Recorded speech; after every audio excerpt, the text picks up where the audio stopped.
The project for today is the installation of Eibach lowering springs on this 2013 BMW F10 M5. This is a pre-LCI model, thus it is an early build of the M5 for the F10 chassis. Visually, there's a couple of things that may catch your eye, and I'll just comment on these very quickly.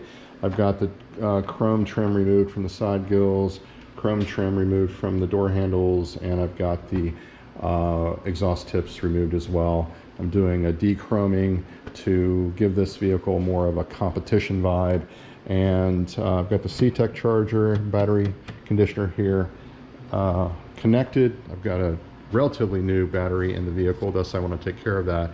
And from a maintenance perspective, I have done everything that you can do to this vehicle to the best of my knowledge. I've done the rear diff, I've done DCT transmission service, I've done the spark plugs, I've done flush and fill of both sides of the cooling system, the turbo DME side, as well as the radiator, engine block, and heater core sides of that system. I've done the oil cooler line replacement because I had a leak in one of those. I also had to do an impromptu mod to the oil cooler itself, which is in a separate video, and had done brake service and I think just about everything that can be done. So I'm very familiar with this car, and I've owned it since 2013. As far as the Eibach springs, couple of comments about that. This is not my first rodeo. I've done upgraded suspensions on a number of BMWs, and I'm actually a proponent of H&R. I've always had very good luck with that brand of springs, but in this case, for this application, Eibach seems to be the favored choice if you're doing springs only. Now, if you're doing coilovers, that's a completely different ball of wax, and I'm all too familiar with KW V3s and offerings from Bilstein, and I've had Bilstein coilovers on an E65 series, and the list goes on. It's a long list of suspension mods and upgrades on a number of vehicles, but the point is that Eibach seems to be the better choice for this application. I don't want to impact ride quality. I simply want to lower the center of gravity and improve handling a bit. This is not a track monster car. It's a leisure weekend, take it to club events, take it to the track now and then, maybe the drag strip, maybe go do a draggy run. Now, just very mixed use, but very leisure use at the same time. Now, the pain in the backside with these vehicles, the F10s, the F90s, the newest of the M5s, and then dating back to the E39s, you have to take out the rear shelf board or the speaker and the speaker grills and all those things, depending on the vehicle. And the E39s, the whole back seat had to come out, the side bolsters and all of that. This is a little bit different, but it's still not as friendly as the E60. The E60s, you could access the upper rear shock mount bolts from the trunk, but I wish they would have done that on this chassis, but they did not. So anyway, this is not a full-blown step-by-step installation video. There are plenty of those available online, and the intent here is to just touch on the highlights, the things that you may encounter. I'll learn some things along the way. I'm sure I will, even though I've done this before. I've got a spring compressor, I've got all the tools and things I need. And there's another comment I should make, is when this vehicle was first introduced, it was mentioned many times online that you needed to have a special tool to do some type of spring alignment when putting the struts back together. I've since found that is not entirely true. You don't need a special tool. You do need to check the alignment and the orientation of the spring in the strut, but otherwise you should be good to go. So the H&Rs are on the workbench downstairs. We'll get to those briefly. I'm going to start at the front of the vehicle and work my way backwards, saving the worst for last. That's seems to be the way I do things sometimes, but the front should be relatively straightforward and easy. So I am retaining the factory, I guess they call them dynamic shocks, where you have the ability to set the firmness in the vehicle. We'll see how that works out. Again, if this turns out to be, I don't know, something that's unsatisfactory, then I'll go in a different direction. But for now, it's going to be Eibach springs on this F10 M5. Okay, the first step of the project, from the way I'm approaching it, is to remove the front wheels and to go ahead and disconnect the front struts. So the wheels are off the vehicle. The struts have been fully released on both sides. You've got a 21mm pinch bolt on the bottom. You've got an 18mm sway bar end link here on the side, and then you've got 3 13mm bolts that hold the strut to the strut tower. So that's it. 1, 2, 3, 4, 5 fasteners that hold the struts in place. Now, the trick at this point is pretty simple. It's getting the strut at the bottom here off of this control arm.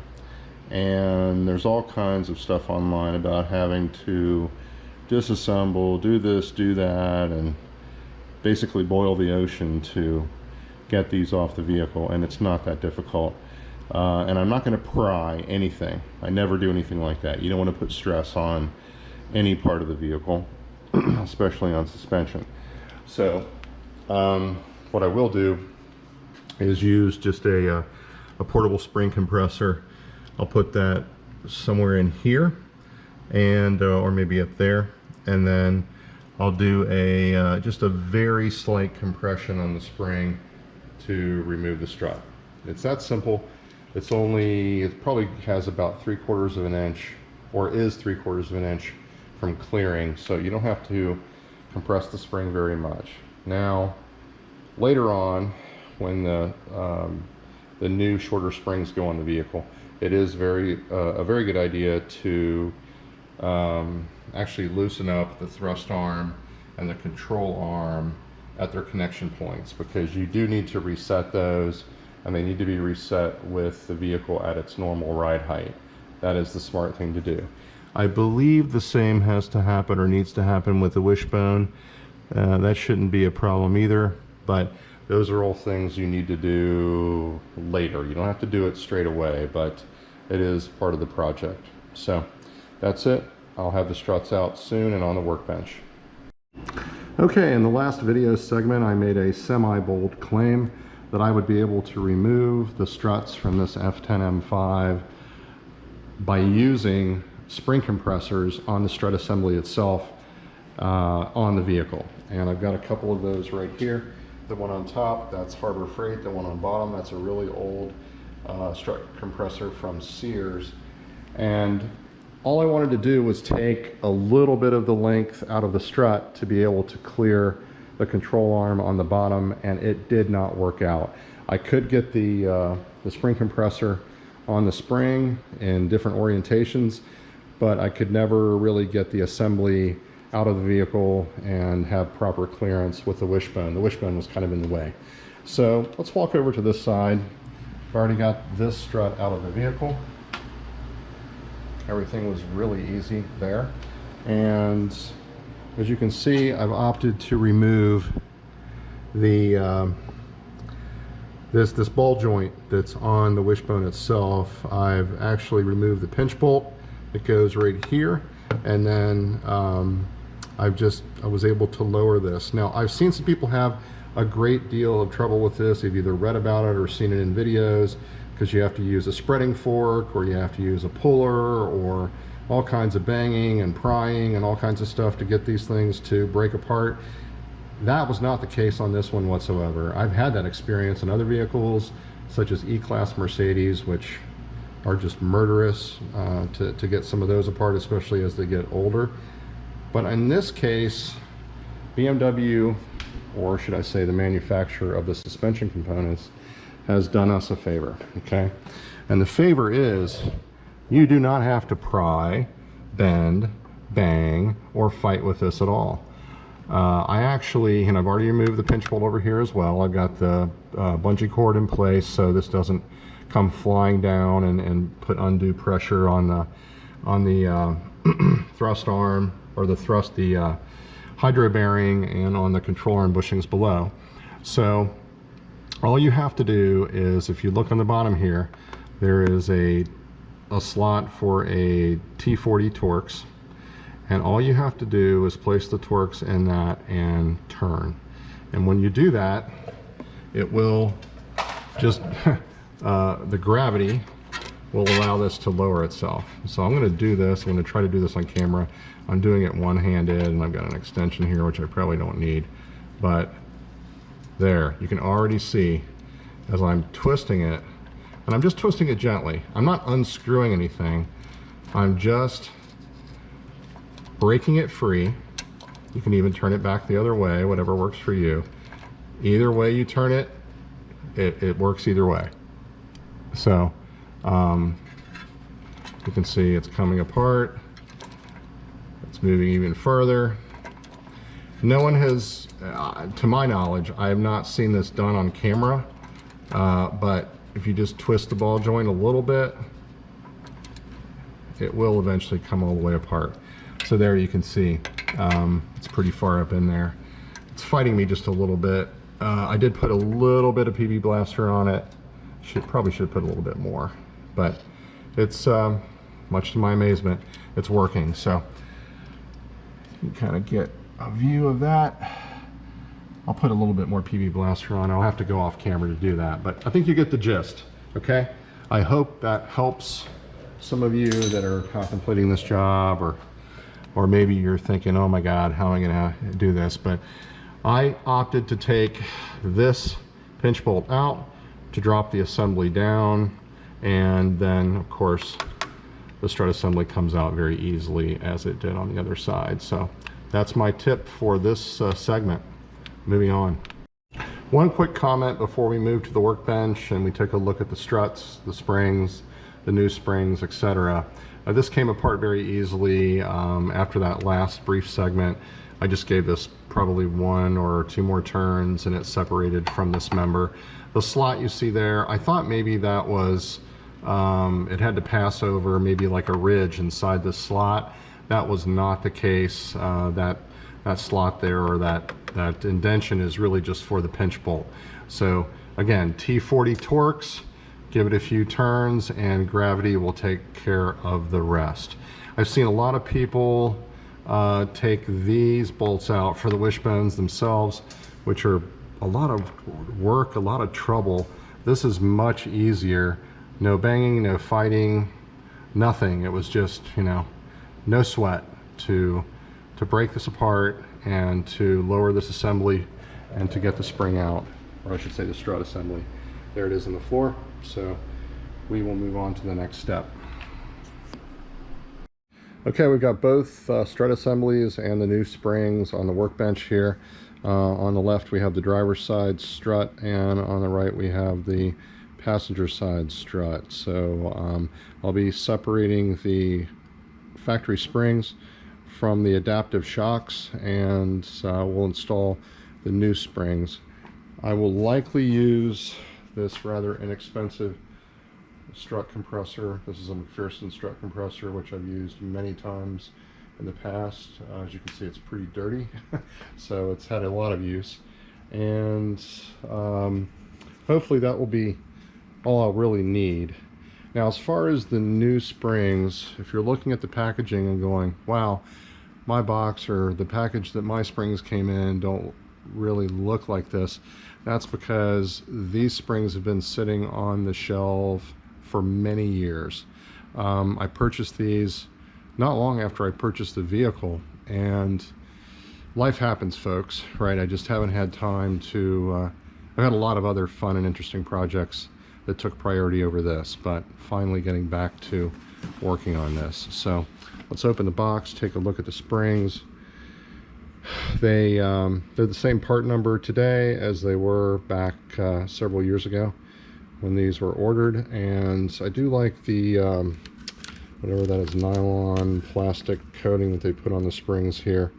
But this is going to be a really fun project, and can't wait to get these struts apart, get the new springs in. And I know there's an orientation step that has to go on here. They have to be put back together the way they were taken apart, so to speak.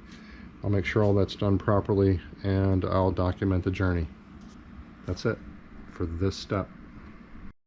All right, folks, we've got the first of the struts in the strut compressor, and I'm going to show a couple things here. As you can see, we've got this reference mark that's on the top of the strut assembly. That was there from the factory. I did not do that, but that's very handy because it basically shows the stopping point of the top of the spring. Okay, so walking around here, this side, you can see just vaguely some white marks that run all the way down, and then they go to actually black on the bottom of the strut. Those are in reference to this arrow right here. And there's another couple of videos out there that talks about spring orientation and this whole assembly and how it's put together. You want to take a look at that, make sure you understand this, and mark this. I used a laser to align my marks so I know that they're true. And between that mark and the marks that I had put on the spring here, which this spring's coming out, but at least I'll have it for reference, and then this mark here and the black marks and so forth, they will help me keep all of this aligned when I put it back together. That's really all to say about that. I've got fun stuff here, new hardware, new nuts, bolts, locking nuts, got new bumpers and covers for the front struts, these here for the rears. And if you don't have a set of these, I suggest you get a set. These are 12-point Schwaben, ranging from 18mm up to 24mm. And I've actually had some, I guess you'd say, homemade fabricated sockets like this for a number of years that I've used. And I actually don't need this for the front struts. It's really needed for the rear struts, where you have to, the wire is still attached to the adaptive shock and you have to work around that. Again, this has been covered in other videos, but if you don't have a set of those, get a set. It's very helpful. So we're going to move on here to the next round. Okay, I've got the first spring removed from the right strut. I have the factory spring and the Eibach spring laying on the workbench here.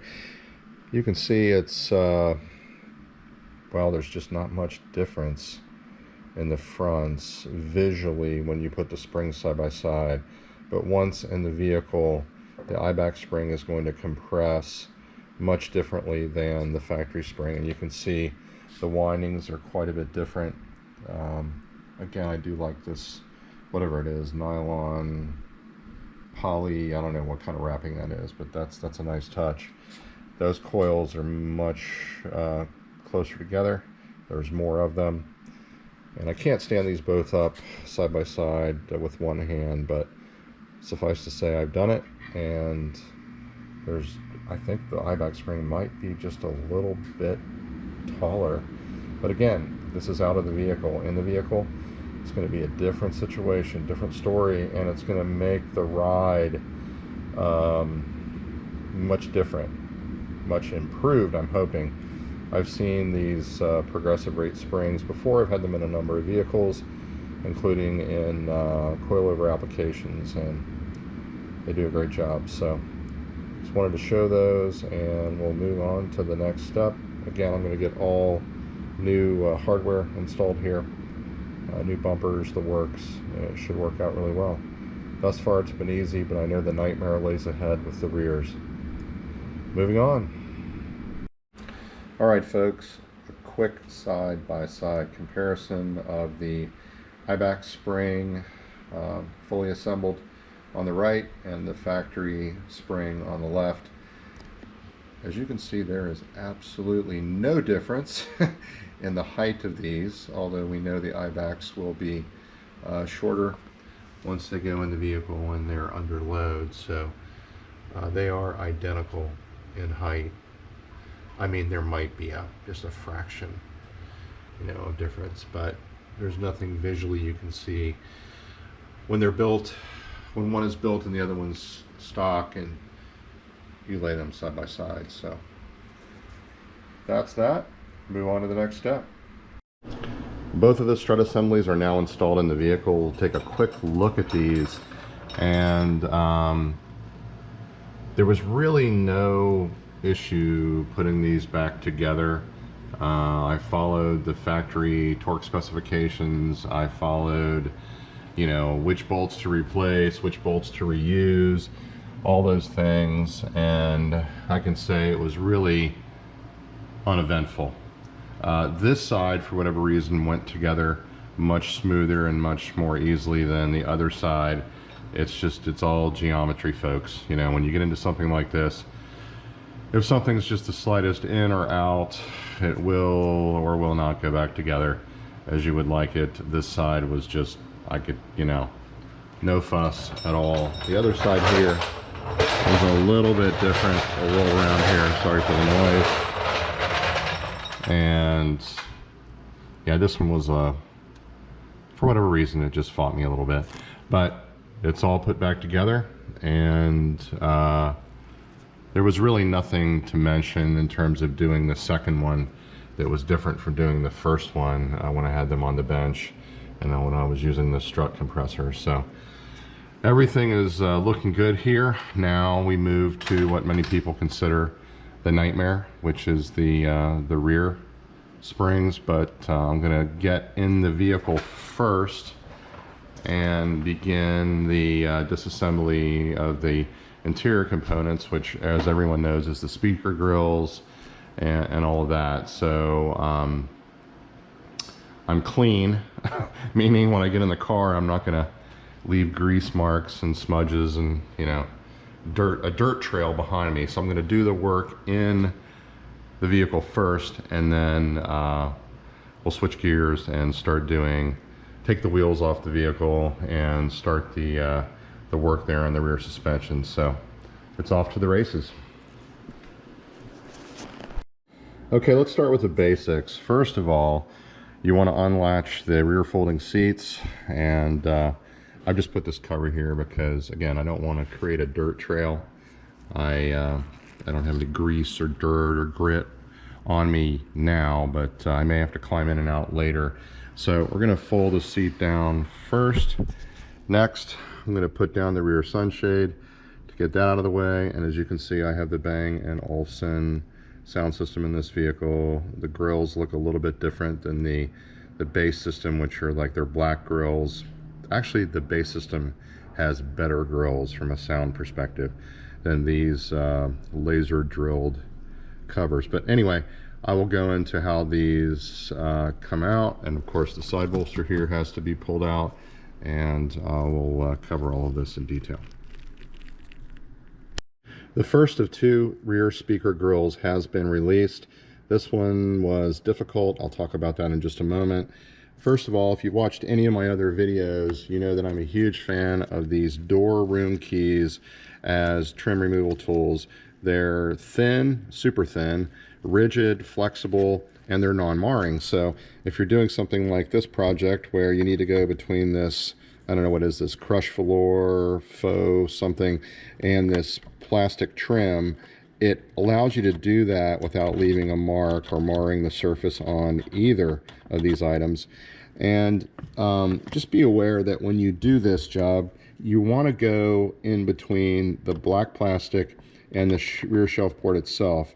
You're not going in between this aluminum speaker grill and the black plastic. It's the other way. So also, you're not actually placing any pressure on tabs per se. It's not like you're pressing in tabs to release the grill. You're just trying to raise up on it, because the way the grill is made, there are latches in the back. However, there are these, I don't even know what you call them, but they're like compression tabs, and there's 6 of them. 1, 2, 3, 4, 5, 6. And You're just simply trying to exert some pressure on those to release them. Now, it didn't want to come apart for me. And if we take a look back here, you can see the slots. See, you've got, again, 1, 2, 3, 4, 5, 6. And for whatever reason, it just did not want to come out. It didn't want to come apart, but I worked with it and I was patient. And as you can see, no damage to the grill or no damage to the rear shelf board area. So next up, the mid-range has to come out. The tweeter can stay in place. I'll put the grill aside, and again, this is the Bang & Olufsen system, and as I said before, it's actually better if you replace these with the standard grills. They actually produce better sound versus these laser drilled covers that I know they're pretty, but they don't produce the same sound or the same range of sound. It blocks actually some of the sound, which is strange, but that's what they did. So on to the next step. Both of the rear speaker grills are now removed, as are the side bolsters. You can see the side bolster on that side is missing, as well as the one on this side. The clips for the side bolsters, there's just one. It's on the top here, and then there is like a hook on the bottom. But this one is the one you have to kind of get your fingers in behind the side bolster and pull straight out. It does take some force. These were very tight, but that is the only clip. The one on the bottom is merely a hook. And then in terms of the adaptive damping wiring, I believe it's that wire right there. I'll double check, but you do have to fish as you pull this out. You have to fish a wire or string or something in this space to get it back in when you reinstall the new springs and shocks. So let's take a look in the back seat real quick. Here are the side bolsters, speaker grills, and some other miscellaneous items that I keep in the trunk. So that's it. We'll move on to the next step. I intended to show the corresponding clip on the back of the side bolsters, and here it is. So if you haven't seen one of those before, the clips or the snaps go inside that and spread apart, and that's how it's held in place. That's just a standoff there, and I said there was one hook. There's actually two hooks. There's one there and there's one there, so I hope that helps.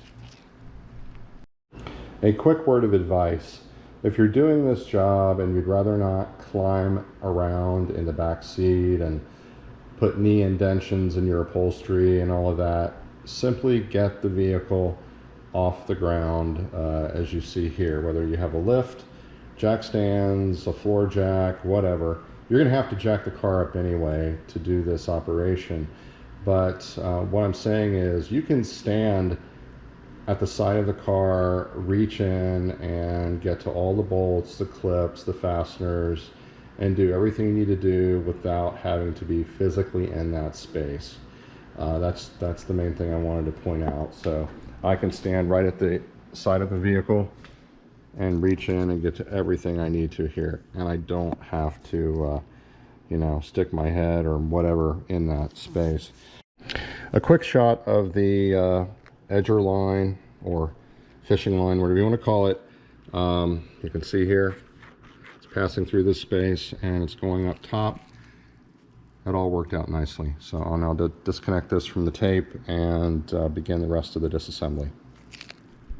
So there you can see all three of the bolts, and the challenge has been the mounting. Anyway, that's what it looks like on top. That's your access, the rear and obviously towers, that wire, and the confined space that you have to work in inside these speaker enclosures. Okay, so we'll take a look at this once again. Those are the main. All the nuts are removed.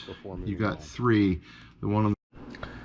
Okay, as previously mentioned, you will need something to fish the wire for the adaptive shock back up through this space, and then of course when you reinstall to go in this direction.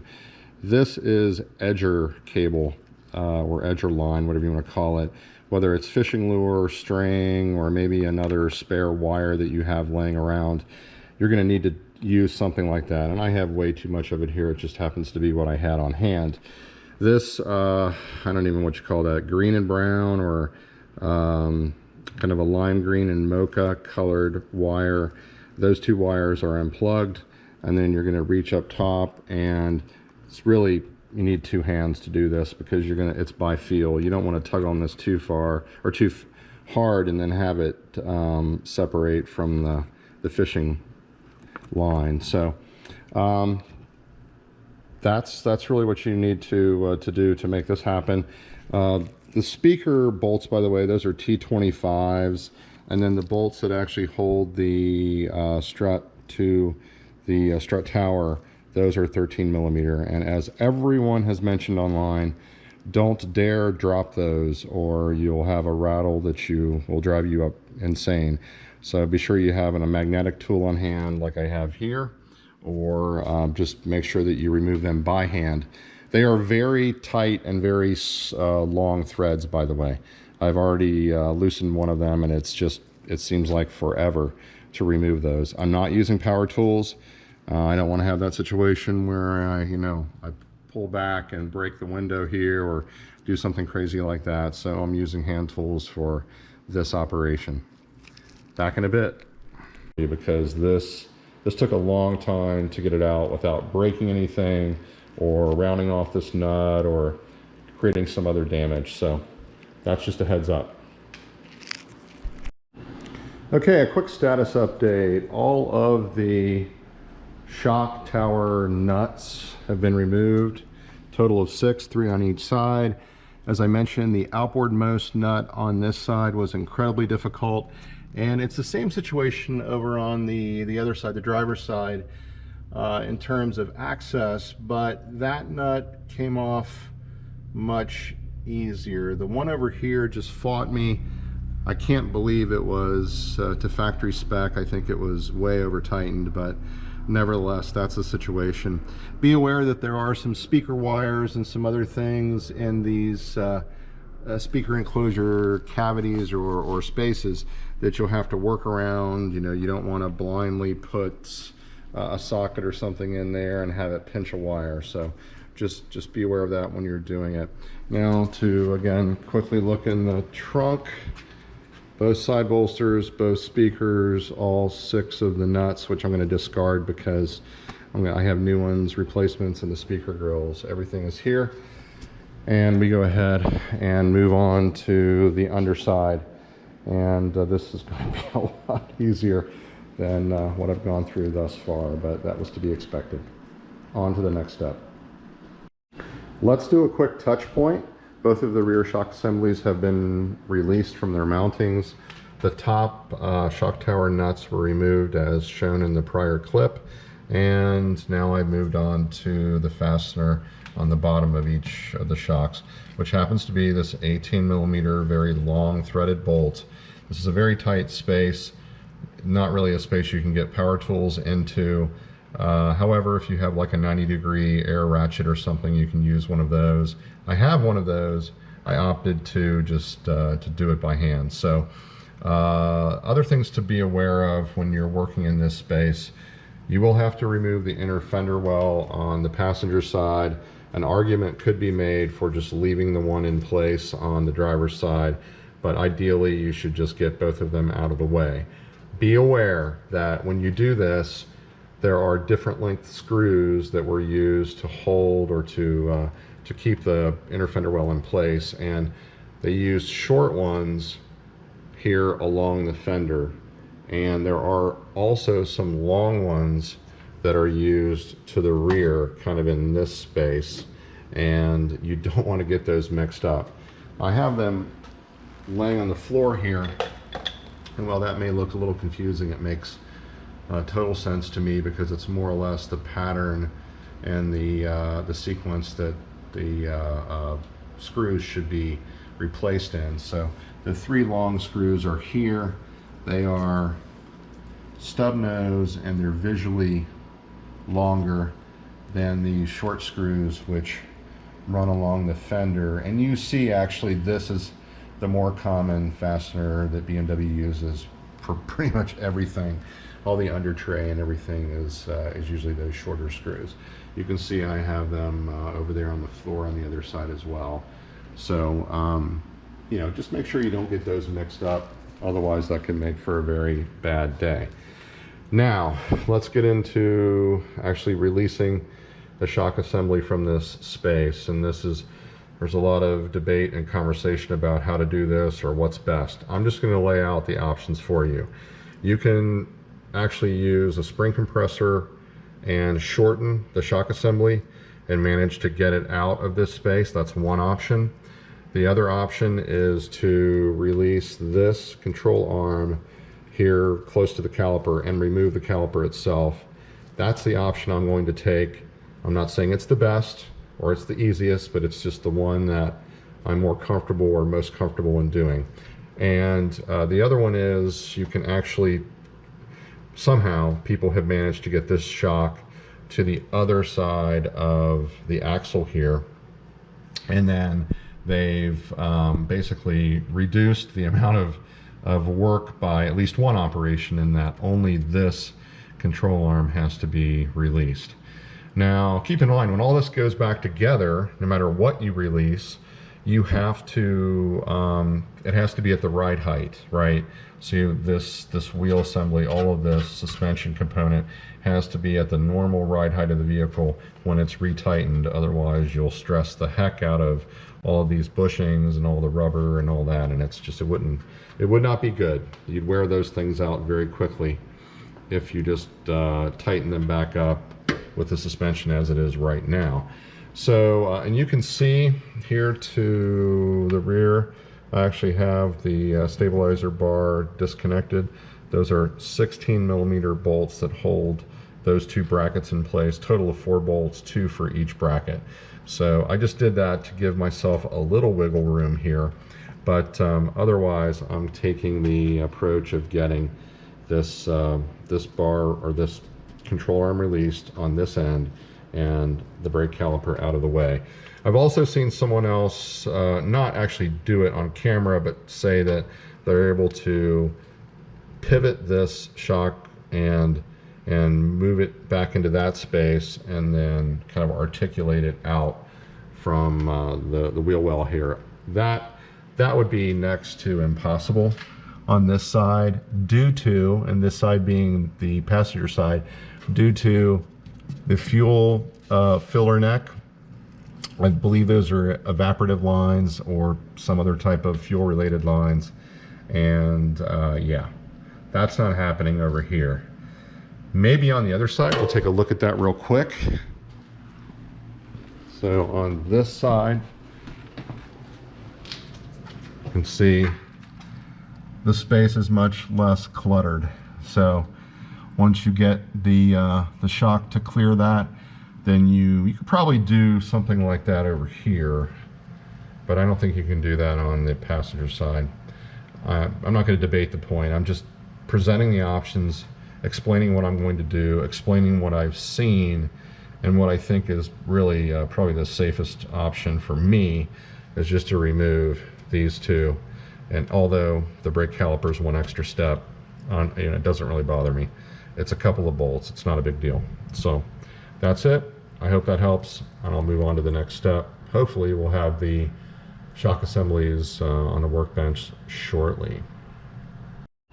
Before we move to the workbench, there are a number of topics regarding rear shock removal which may be of help to some of you. I'll get into those straight away. I have components from both sides of the vehicle positioned on the floor, and we will start with the right or passenger side. On the left, we have the upper control arm and mounting hardware. The large nut and bolt connects the control arm to the subframe, and this nut connects the outer ball joint to the spindle. Much to my surprise and satisfaction, all 3 fasteners are 21mm in size, and that is very unusual in the BMW camp. I know from doing dozens of suspension projects that they're usually different sizes. Even on the same nut and bolt, you'll have different sizes on both ends. So great to see some consistency there. Be aware, you will need a T40 Torx to hold this ball joint in place while you back out this nut. It doesn't matter if you use an impact wrench, hand tools, or otherwise, it will spin, and you'll need that T40 to hold that stud and ball joint in place. So be aware. As far as here in the middle, we have the brake carrier or bracket. You have two 18mm bolts that connect the carrier to the spindle, and up top here we have two 13mm one-time use aluminum bolts, which you will have to replace upon reassembling the brake hardware. So just be aware of that. What will also be a slight challenge, unless you have the right tools, are these 15mm nuts or collars, whatever you call them. They're connected, they're affixed to the bellows here, right? And this moves in and out, right, as there are as the pads wear. We all understand that. That's very straightforward. But you have to hold this in place while you back that out, otherwise this will spin, and you'll need a thin-walled, open-ended wrench to do that. I have those I have a whole set for lawn tractor carburetors and things like that, but a normal-sized open-ended wrench will not fit. You can also use needle nose vice grips if need be, but my advice is get some thin-walled wrenches, which a metric set, which will be helpful to you. Not much else to comment on regarding the bracket and carrier, and of course we have the shock assembly itself. We've already seen this. The three 13mm nuts at the top on the shock tower and the speaker surround covers, and then this one 18mm long thread bolt at the bottom of the shock. So that is all very straightforward. I'm going to talk about a couple of things here, and I'm going to switch over to the driver's side and explain what happened there. I did run into an issue. So you may notice that I've got Sharpie marks here on the control arm, and those actually correspond to the Sharpie marks right here and here, okay? Now, we all know that when you put this back together, you should compress the suspension to the normal ride height and then tighten it back, right? You leave everything loose, and you get this wheel carrier and everything raised up in at the proper height. The only reason I put these here and on the control arm are just for reference, to make sure that I'm not way off, or I've already measured from the center of the hub to the top of the fender, so I know how much distance there should be between those two. So when I put everything back together, and I won't actually put the wheel in the car, but I'll jack this up again to achieve that normal ride height, but I'm using these marks just as reference points to make sure that I'm not way off. I've got each of the brake calipers. They're held in place with bungee cords. All the brake lines and the electrical connections and all of that, they're all loose, so there's no pressure being applied to those. This will have to come apart. This is the electric parking brake, which will give you fits if you don't know what to do with that.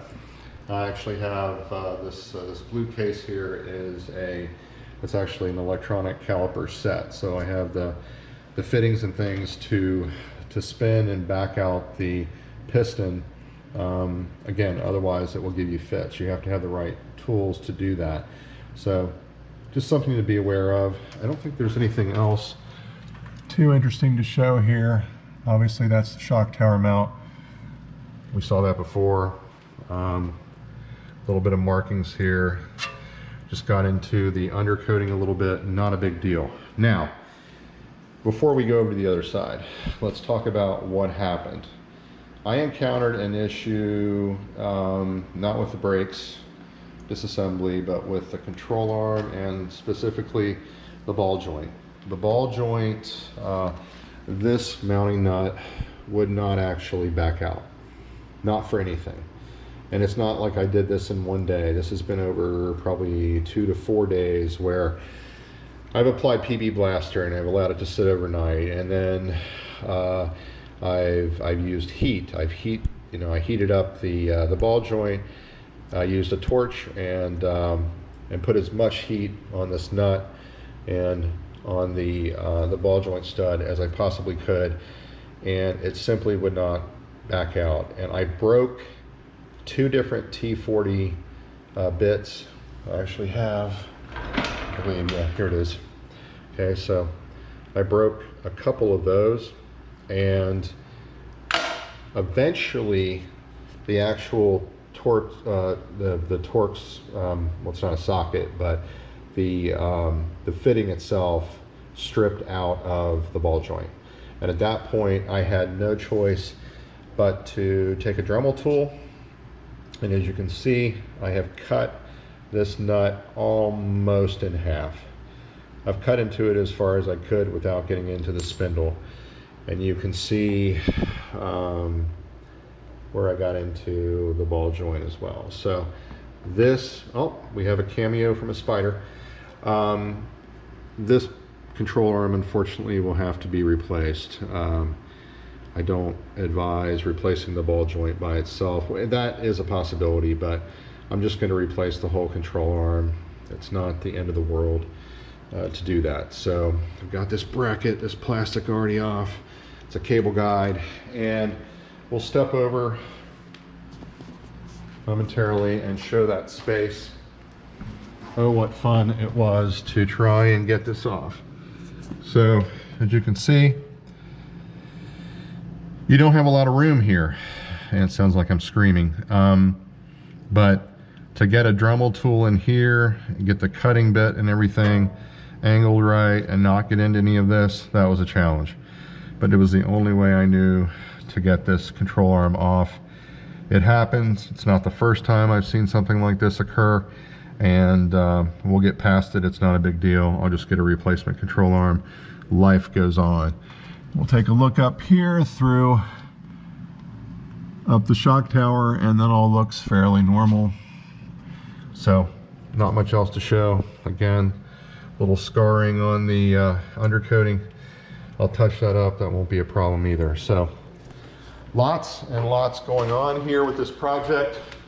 We also have another BMW added to the family this week. It's actually just parked outside the garage. It's another F30 330i X-Drive. It's a 2017. We also have a 2016 328i X-Drive, the F10 M5 on the lift here, and we also have an E90 328 Xi. You can kind of tell that we're big fans of the all-wheel drive X-Drive BMW 3 Series. So going to be doing the newest car is going to be for my youngest son, and then we'll be swapping out his car, giving that to his brother, and it's yeah, kind of a Chinese fire drill of automobiles here. But I'll be making some videos on that real soon as well, and I hope this is all helpful content to those that are watching. We'll keep on trucking and get through this project, and hopefully the next segment will be on the workbench. We are finally on the workbench, and I have both of the shock assemblies, all of the replacement parts. We've got the new springs to the right, and let's get into this. These are the 13mm replacement nuts that will be used when the shocks go back in the vehicle, 3 on each side. We have 2 of the 18mm nuts. This goes on the stem or the piston of each of the shocks. And we have the replacement bumpers. So all those will go in each of these shocks.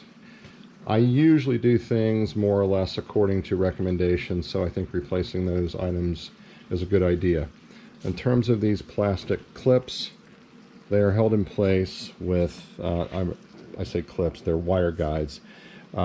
These are actually held in place with tension, so there's nothing fancy about those. You just pull that straight out and unclip the wire. Be careful with the wire. That's a good idea.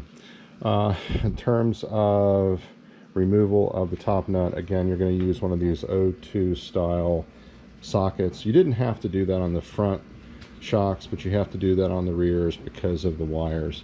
So the front shocks have 12-point nuts. These are actually 6-point, but obviously you can still use the same socket.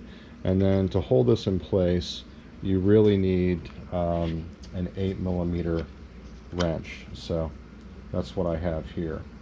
Now, there's a lot of warnings about not using impact wrenches and all those things on this particular project, and that is advisable. I wouldn't do that unless you're very judicious. I used an impact wrench on the fronts. I didn't have a problem at all. Keep in mind the stem is partially hollow and it could snap off. So if you're gentle, if there is a such thing with an impact wrench, it can be done and you won't have any problem. The other thing to keep in mind that these are adaptive shocks. So there is an electrical connection that runs the length of the piston, and there's wiring connection of some kind in the shock housing itself. So you're not supposed to turn the stem or the piston. You're supposed to avoid doing that. Now, that's not to say that you can't turn it a little bit.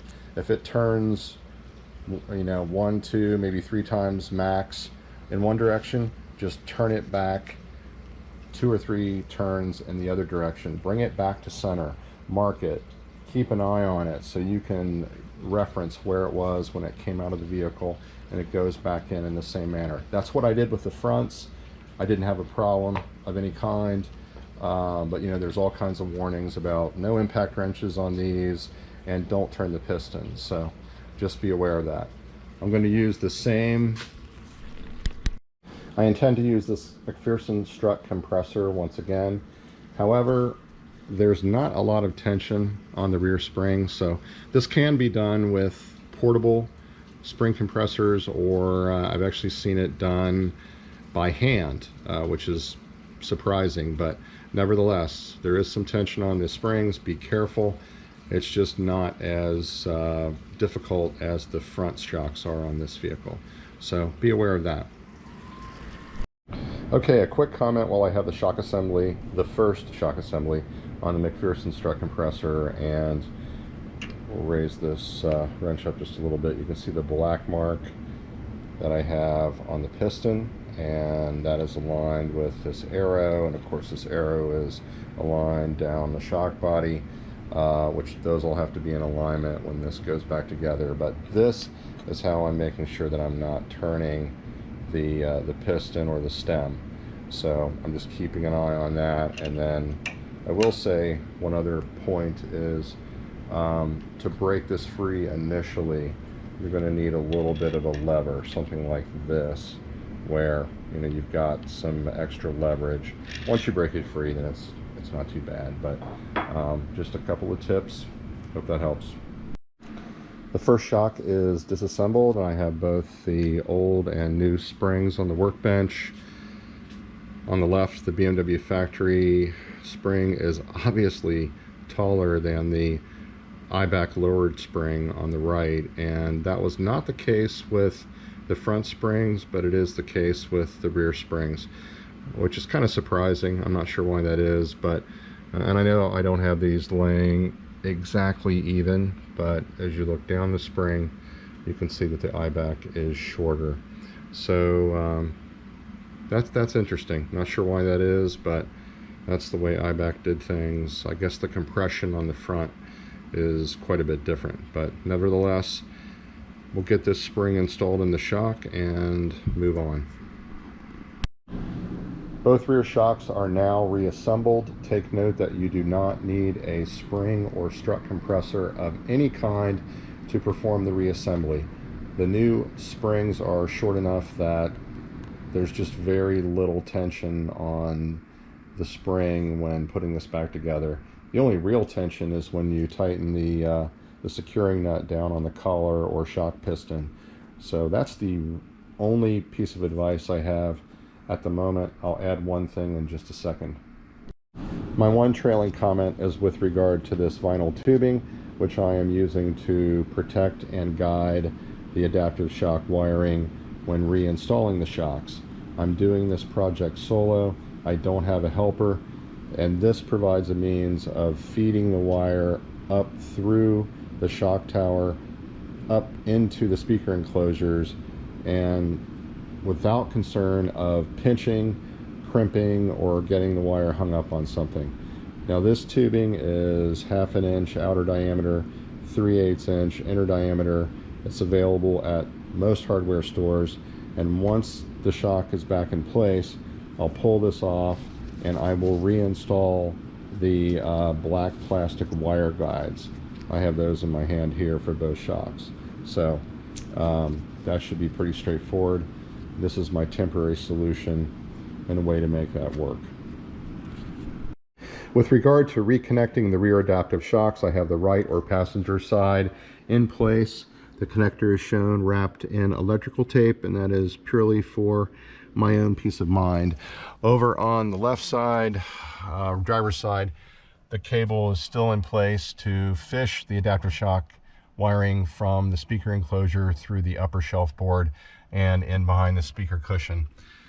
It is important to be patient during this step. It's not uncommon to do a lot of hard hours of work on a project like this and then to make a simple mistake. So avoid damage to the adaptive shock wiring. It's something, you know, if it's pinched or crimped or damaged, it's going to make for a very bad day.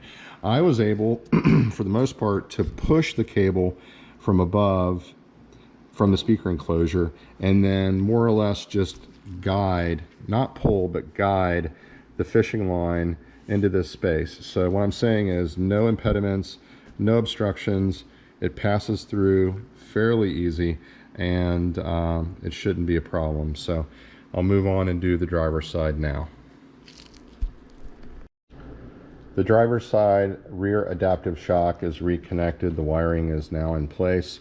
I've also mounted each of the 6 13mm M8 nuts, which should be new. You should replace those. Do not use the originals. And you're going to tighten those down to 28 Newton meters as I have. In terms of the speakers, they're back in place, and I'm not going to put the grills on until I test the sound system. We'll make sure everything works properly before doing that. And a bit of advice about what tools to use. You'll want to use a 1/4 inch ratchet, a medium extension, it's the 1/4 inch swivel, and you're going to use a medium depth socket. I'll explain in just a moment. Again, the ratchet's 1/4 inch. An extension of that length is too short. This one here that's in frame, that's actually a medium. You got the swivel I mentioned, and then the actual socket. A socket, the shorty socket, is too short because of the stud, and this particular deep well socket is too long. So you're going to need a medium socket to make that work. And it's really the one that, again, the difficult nut to access is the one that's outboard, or it would be like in this position here, okay, on each side.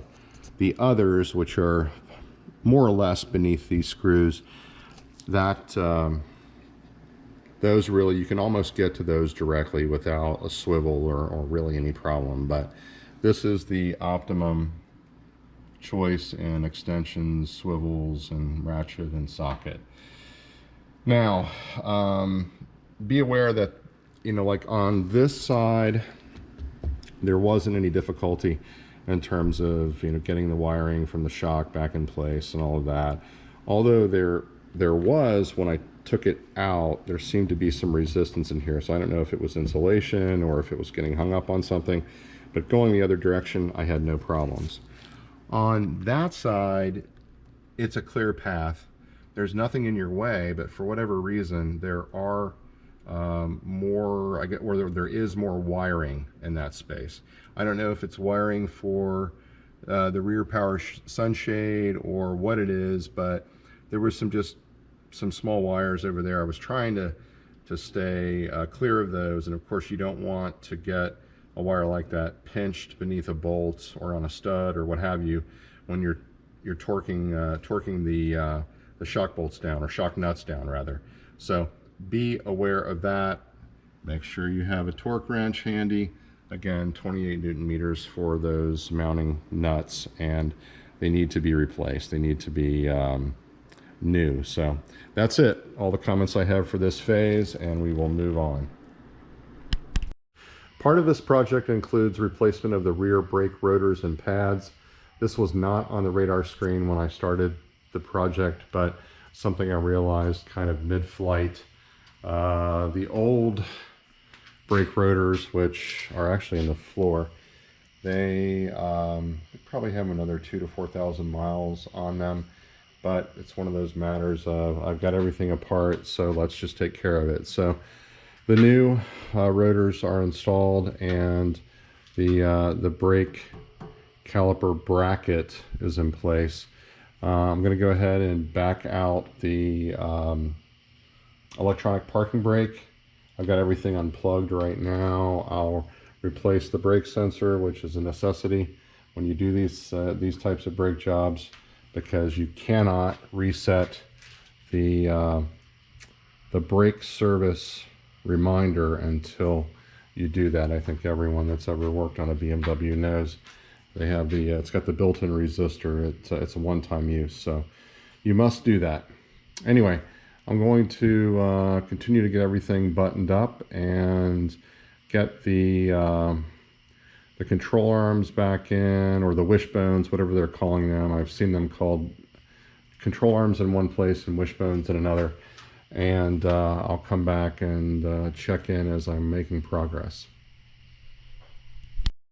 Okay, I think it's important to talk about the electronic parking brake and how to back out the piston.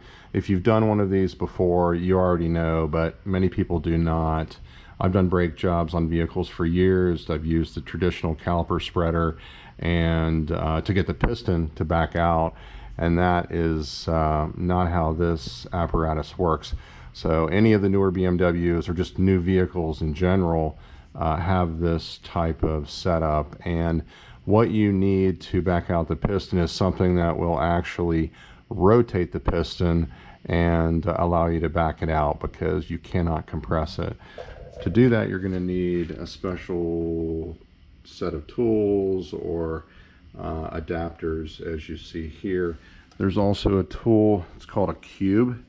I have it in my hand, and it is, well, it doesn't work on this vehicle, but it works on a number of other vehicles. So you can see different types of studs and shapes, and 2s, 3s, and 4s, and it's that's very inexpensive, but it doesn't work on this vehicle. So I had to go to this kit, which I have, and it's different. So you rotate it clockwise to get the piston to back out, and on this vehicle you will need the 3-prong, or the fitting with the 3 studs, whatever you call that. So you can actually take that off, and there it is. That's what works for this vehicle. You can see the piston a little bit more closely and see that it has like 3 indentions in it. So I've already backed that one out, and I'm good to go. But it's different, and it's a little bit of a hassle, especially at the point of disassembly, because you have to take generally speaking, you have to take the back side of this loose to allow the piston to back off, and then put that all back and reassemble that later, at least on one side, to get the calipers off the vehicle. I didn't have to do that, but that's what you're supposed to do. Like I said, I've done a number of these. I just 2 to 3 years ago did a nephew's vehicle, a Ford Focus actually, and the piston design was different. It was a 2-prong, and as you can see in the kit, there are many 2-prong or 2-stud shaped fitments here, or fittings. And I didn't have the tool set, and I didn't have any tools at all to use for this type of thing because I hadn't encountered many of these yet. And it was a battle to get that back together. Actually, my brother-in-law and I used needle nose pliers and just spread them apart and forced against the piston and was able to rotate it. But the bigger problem was that the piston had gone the full length of the threads and had come off the threads. So it was a real battle to get the piston back into the threads, and then of course to rotate it. And then the other part of this is it takes many rotations to get the piston to back off. It's not just a few. It's very surprising how many turns you have to make. But anyway, I've talked enough about this particular topic, and I hope it's helpful. Both of the rear caliper pistons are fully backed out. It's now time to move on with the rest of the brake part assembly. And if you ever wondered who manufactures the rear brakes, they are from TRW. Not sure about the fronts, but definitely that's the case for the rears.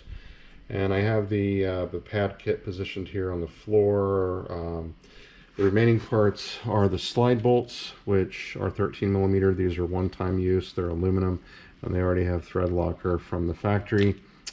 Each of the clips they're identical.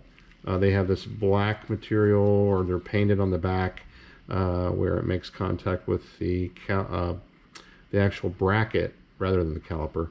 And on this side, the shiny side or bare side, that's what comes in contact with the pads themselves.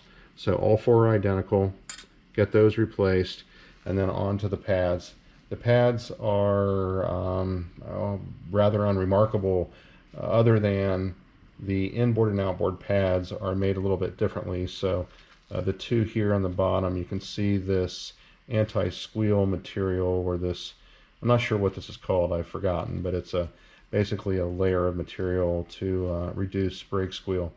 And if you flip this over, you can see this is where the brake wear sensor plugs in or connects. So that's pretty straightforward, and I'll get this back together, and I'll go over the torque specs for the bolts and remaining fasteners and all of that. It's a pretty straightforward process.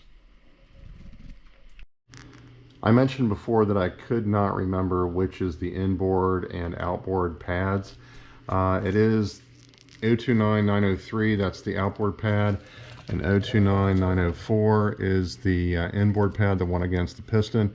You can also tell this by these, like, I don't know, they're not studs, but kind of like rivets that stick out here. The ones that are spread apart, that's inboard, and the ones that are close together, that is outboard. So we've got the clips installed, we've got both the pads installed, and we're ready to go ahead and get the calipers back in place. And this, of course, is the position for the brake pad sensor on this side of the vehicle, which is the passenger side.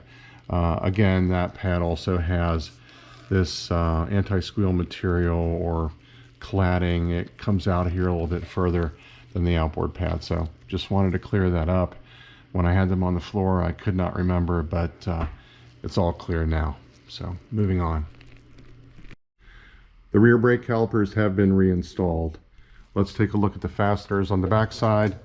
Again, we have two 13 millimeter aluminum bolts, which are referred to as guide bolts. I think I called them slide bolts before, but nevertheless, these have the blue thread locker on them from the factory, and the torque spec is 35 Newton meters. So you will again need a 15 millimeter thin walled open-ended wrench to hold these collars in place as you are torquing these down. So a normal thickness open-end wrench will not do the trick. You're going to need a thin walled tool like this, so suggest you get a set of these. Again, I do a lot of lawnmower work and lawn tractor work, and these are great for carburetors and for other purposes. So on this side, same situation. everything's in place and buttoned down as it should be. And I will get the brake wear sensor replaced with the new sensor. I'll also get the electronic parking brake wiring routed and plugged in, and just everything that's supposed to be snapped in and fit and routed. It will be done in the next step. One thing I forgot to mention before is that you will need to compress the piston in addition to backing out the electronic parking brake. So again, you're going to use just a traditional caliper spreader to make that move. I was so focused on the electronic parking brake before that I forgot about this step, but you'll need to do this as well. Use the old traditional style in addition to backing out the piston with a kit such as this. So that's it. Moving on to the next step. If you watched the prior video segment and wondered why I reinstalled all of the brake hardware, including the brake calipers, prior to reinstalling the upper control arms, or what is also known as wishbones, it's because I fully intended to remove the electronic parking brake module from each of the brake calipers. So this one on the passenger side is removed, and the one on the driver's side is removed as well.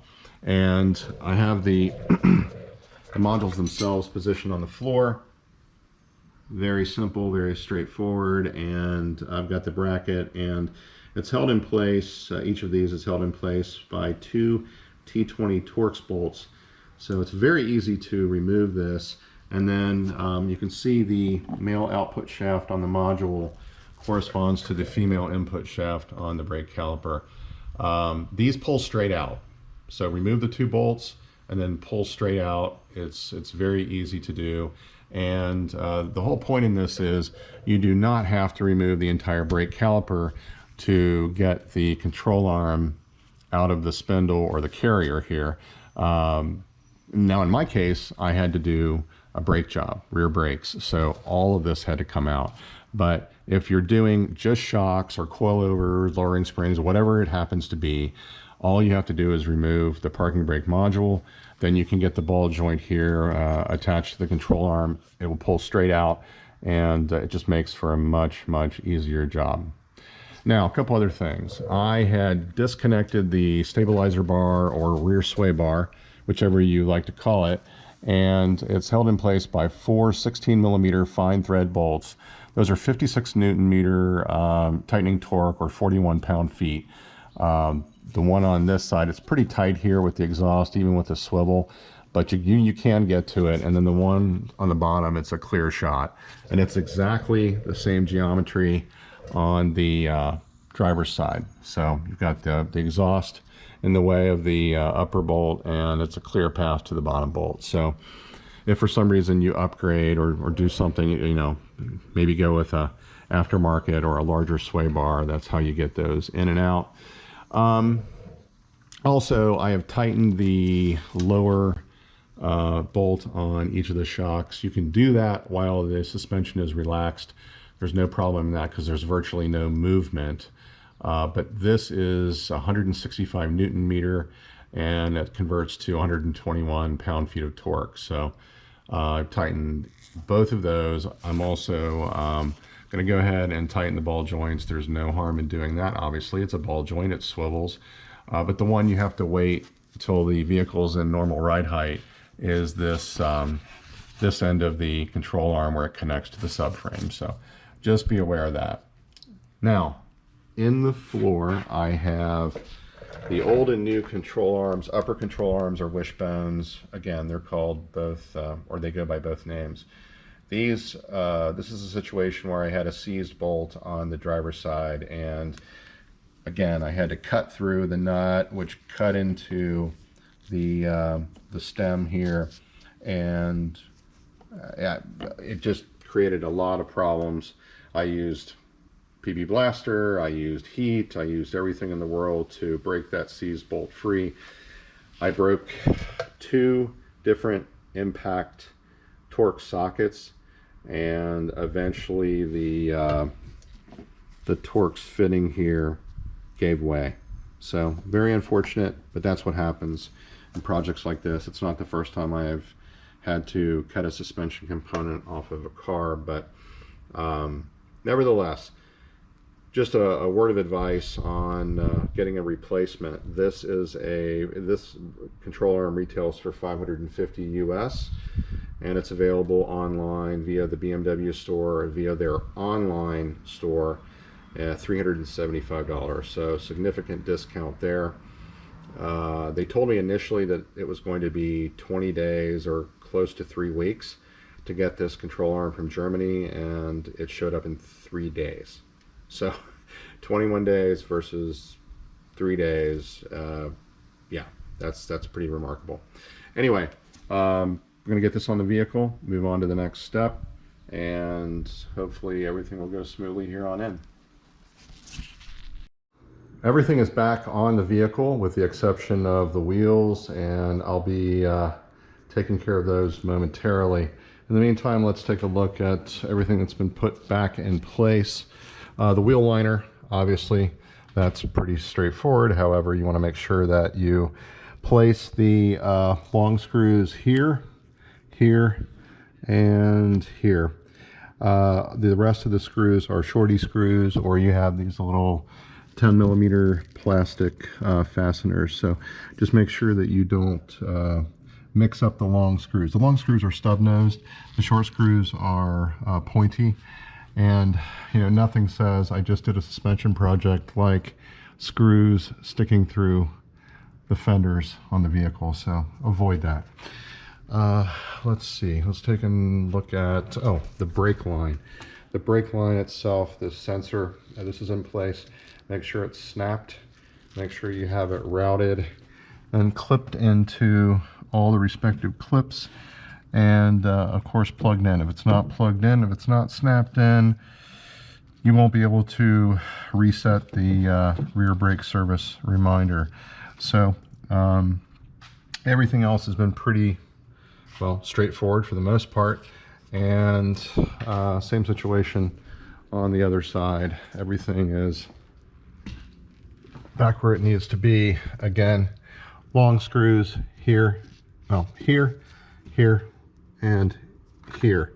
The rest are short except for these plastic 10mm fasteners. And make sure all the wiring and everything is clipped in place. If you moved anything, make sure it's back where it should be. Make sure that your electronic parking brake is plugged back in, that it's snapped into the wire loom, that it's into this bracket on the control arm. Same is true on the other side. Let me check my own work here. Yeah, it's in the bracket as it should be. It's plugged in, snapped in, and of course this plastic bellows here, it actually snaps into that bracket. So just check all of those things out. Also make sure on this that you're twisting this wire, or this this grommet, if you will. Make sure that you twist that such that it kind of pulls that wire away from this subframe. It's not going to be the end of the world if it's touching, but you know, I've worked with it a little bit here once or twice to try and get it to stand off of that, but I'll check back in to that later. Meanwhile, I'm going to get the wheels back on the vehicle. Otherwise, this project is 100%, and that is, of course, as long as I start the vehicle and it doesn't show any errors on the instrument panel or anything like that. So that vehicle, the M5, is coming off the lift, and this vehicle is going on the lift. This is the 330i X-Drive that we recently picked up from my youngest son. So it needs front brakes and some suspension, minor suspension things before we turn it over to him. So it's been a whirlwind of activity, and I'm eager to get this vehicle off the lift and get the other one on and get going on the next project. So that's it. Thank you for watching, and I hope this was helpful to some of you. Take care. Everything has been reinstalled on the vehicle with the exception of the wheels, thus this project is drawing to a conclusion. Let's revisit a few things quickly. Hopefully these will be helpful reminders. When you're doing the inner fender well, you have the three 10mm plastic fasteners, and you have multiple 8mm short screws. These are self-tapping, they are pointed, and they run the diameter or circumference of the wheel well here. So this is the cautionary area. What you want to avoid is using the long screws, which are here, here, and here. Those are stub-nosed and they are longer. You don't want to get those mixed up, because nothing says I just did a suspension project like screws sticking through the rear fenders. So avoid that. Now, in terms of the brake wear sensor, it's snapped into place, and then it's actually routed through all of the standoffs and or brackets. So we've got all of these, and with this one, try to twist that grommet a little bit so it makes this wire stand off of the subframe. If you can, that's just a helpful piece of advice. I don't think it's going to create a problem, but it's nice if it's not touching. And then make sure that it's plugged in properly. So if it's not plugged in here, or if it's not snapped in at the caliper, or on the pad rather, it will not reset. You won't be able to reset the brake service reminder. Otherwise, I advise making sure that the electronic parking brake it's snapped, it clicks, it's plugged in properly. You have a standoff here as well. It's a metal bracket, so this bellows snaps into that. And then of course you've got, trying to right the camera here, you've got this bracket on the control arm. So we'll go over and look at the driver's side, and the situation is very much the same. So it's in place, and that bracket it's snapped in there, and then of course the control arm. So and over here you've got the wheel speed sensor wire. I didn't do anything with that, but just double check it.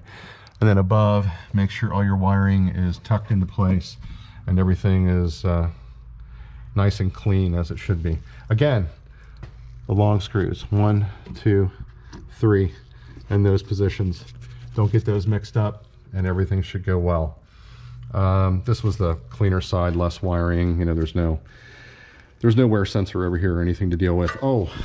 You do have to, or it's helpful if you remove that 10mm bolt and just kind of carefully lay down this level sensor and get it out of the way when you if you're doing the control arms, or if you're removing them, because it will be in your way. Otherwise, I think that is about it. This has been a lengthy project, and I'm anxious to get this vehicle off of the lift. As this comes off, this vehicle is going on the lift, back-to-back projects, and this one is the vehicle with 330i X-Drive 2017. It's an F30 chassis. It needs front brakes and some minor suspension work. The Ford thrust arm bushings, the quote-unquote hydro bearings as they call them, I'll be doing those, and I'll make a video of that work as well. So as the M5 comes off the lift, the 330i X-Drive goes on the lift, and we move on from project to project. That's it. I hope this was helpful, and take care. The F10 M5 is now off the lift, and I'm happy to report there were no error messages or anything at startup, so that was very fortunate. And it was a long project, too long, but I had a lot of interruptions and business travel and all kinds of things in between. So it's all done now, and I really like the way the lowering springs make the car look. The front has settled even since the car's been on the ground a little bit. It's been on the ground for a couple of hours or a few hours. So the rears are exactly as they should be. The fronts will likely settle a little bit. They've settled probably, I don't know, half an inch from just the vehicle being on the ground for a while now. So we'll come back and take another look, but this is really nice. The gap in the front's just slightly higher than the back, and that's the way you want it. I don't want a slammed look, I just want a lowered look, and to remove that gap. So I think we've achieved that. Great results, tough project, and looking forward to driving it. First of all, I got to get the trim put back on the car. That would be ideal. The exhaust tips, the side gill trim, the door handle trim, and all of that.